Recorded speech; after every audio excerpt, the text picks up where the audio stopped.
Quick video here. Ukraine has become the most mined country in the world. Expected as much as 30% of the country is contaminated with mines or unexploded ordnance. As the front line has solidified, the minefields created at the front works as great invisible defensive lines against vehicles, often taking out larger columns of vehicles trying to push through. But as both sides place massive amounts of landmines, sometimes small flexible drones get an opportunity to destroy larger amounts of landmines waiting out in the open to be placed.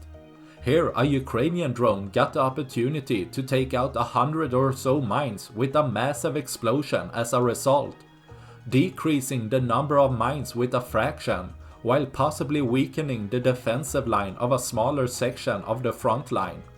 Demining will become more and more important for both sides to make any larger push through the front lines, creating a safe path through, being able to send larger troop formation without risking running over a minefield. That's all I had for this video. Please like and subscribe for more. Thanks for watching. Bye.